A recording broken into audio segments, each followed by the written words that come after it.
அருமை சொந்தங்களே, நம்முடைய கொங்கு மண்டலம் ஒரு தனித்தன்மை வாய்ந்த ஒரு மண்டலம். எப்பொழுதும் கூட இங்கே திராவிட முன்னேற்ற கழகத்தை உள்ளே அனுமதிக்க மாட்டோம். எப்பொழுதும் கூட வளர்ச்சிக்காக நிற்கக்கூடியவர்கள் நாம். ஒரு குடும்பமும் கூட தனித்தன்மையாக தன்னுடைய வாழ்க்கை என்பது தனித்தன்மையாக வாழக்கூடிய குடும்பங்கள் இருக்கக்கூடிய பகுதி நம்முடைய கொங்கு மண்டலம். கொங்கு மண்டலத்தில் 21 சட்டமன்ற தொகுதியினுடைய பொறுப்பாளராக 2011 21 வருடங்கள கழகத்தினுடைய முன்னோடியாக கொங்கு மண்டலத்தை எப்பொழுதும் கூட வளர்ச்சிக்காக காக்கக்கூடிய மனிதராக ஐயா கோவிட் காலகட்டத்திலிருந்து யோசிச்சு பாருங்க. எப்பொழுதும் கொங்கு மண்டலத்திற்காக நிற்கக்கூடிய ஒரு அற்புதமான மனிதருக்காக நாம் நின்று கொண்டிருக்கின்ற அருமை சொந்தங்கள். நீங்கள் எல்லோரும் ஏப்ரல் 23ஆம் தேதி ஒரு வரலாற்று வெற்றியை கொடுக்க இருக்கிறீங்க. அந்த வெற்றி ஒரு வரலாறாக இருக்கட்டும். தொண்டாமுத்தூர் சட்டமன்ற தொகுதியில் அண்ணன் எஸ்பி வேலுமணி அவர்கள் ஒரு மிகப்பெரிய வாக்கு வித்தியாசத்தில், இதுவரை இல்லாத அளவிற்கு ஒரு மிகப்பெரிய வாக்கு வித்தியாசத்தில் அவரை வெற்றி பெற செய்து நீங்கள் சட்டமன்றத்துக்கு அனுப்பி வைக்கும் பொழுது அவரை மிகப்பெரிய பொறுப்புல நம்முடைய கோயம்புத்தூர் பகுதியினுடைய பொறுப்பாளராக இங்கே இருக்கின்றார். அருமை சொந்தங்களே, அதே நேரத்தில் தமிழகத்தில் திராவிட முன்னேற்ற கழகத்தினுடைய ஆட்சி மாற்றம் வேண்டும் என்று எல்லோரும் முடிவு செய்து விட்டார். தென் மண்டலமாக இருக்கட்டும், மத்திய மண்டலமாக இருக்கட்டும், டெல்டா பகுதியாக இருக்கட்டும், சென்னையாக இருக்கட்டும், அனைத்து இடத்திலும் கூட மக்கள் பேசுகின்ற ஒரே ஒரு குரல், திராவிட முன்னேற்ற கழகத்தினுடைய ஆட்சி ஆண்டது போதும், மக்கள் மாண்டது போதும். இந்த முறை மாற்றம் வந்தே தீர வேண்டும். மே 4க்கு பிறகு நம்முடைய முதலமைச்சராக அண்ணன் எடப்பாடி பழனிசாமி அவர்கள் இந்த நாற்காலியில் வந்து அமரட்டும்.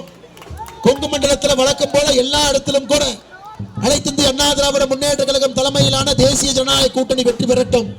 வளர்ச்சி இன்னும் அதிகமாக. அம்மா, இந்த முறை தாய்மார்களே, மத்தியில் இருக்கக்கூடிய மோடி ஐயா, மாநிலத்தில் அண்ணன் எடப்பாடி அவர்கள், நம்முடைய பகுதியில் அண்ணன் எஸ்பி வேலுமணி அவர்கள், கோயம்புத்தூருக்கு எத்தனை நிதி திட்டங்களை எத்தனை பணத்தை மோடி ஐயா அவர்கள் அனைத்து இந்திய அண்ணா திராவிட முன்னேற்ற கழகத்தினுடைய ஆட்சி காலத்தில் கொண்டு வந்தோம் உங்களுக்கு தெரியும்.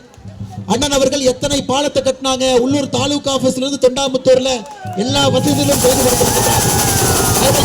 இந்த முறை இன்னும் அதிகமாக மோடி ஐயாவுடைய கனிவான பார்வை நம் மீது இருக்கிறது. இன்னும் அதிகமாக, இன்னும் வெற்றிகரமாக கோயம்புத்தூருடைய வளர்ச்சி, கொங்கு மண்டலத்துடைய வளர்ச்சி அடுத்த கட்டத்திற்கு செல்லும் என்பதில் எந்த மாற்று கருத்தும் இல்லை. அருமை சொந்தங்களே, அதே நேரத்தில் தீர்க்கப்படாத விவசாய பிரச்சனைகள் இருக்கிறது. கேரள மாநில ஆரம்பித்து சிறுபான்மையினுடைய பிரச்சனையிலிருந்து இந்த முறை ஒரு உறுதியான தலைவர் நமக்கு தேவைப்படுகின்றார். கொங்கு மண்டலத்தில் அமர்ந்து தீர்க்கப்படாத விவசாய பிரச்சனை எல்லாம், நீர் மேலாண்மை எல்லாம் தீர்க்க வேண்டும். அதே நேரத்தில் அருமை சொந்தங்களே, 100 நாள் வேலைவாய்ப்பு திட்டத்தை நம்முடைய மத்திய அரசு 125 நாளாக உயர்த்தியிருக்கின்றோம் என்பதும் உங்களுக்கு தெரியும். வருகின்ற காலத்தில் அதை 150 நாட்களாகவும் நாம் உயர்த்த போகின்றோம். அருமை சொந்தங்களே, அதற்கும் உங்களுடைய வாசி எல்லாம் தொண்டாமுத்தூர்ல இரட்டலை சின்னத்திற்கு வெற்றி சின்னத்திற்கு அண்ணன் எஸ்பி வேலுமணி அவர்களுக்கு இருக்கட்டும்.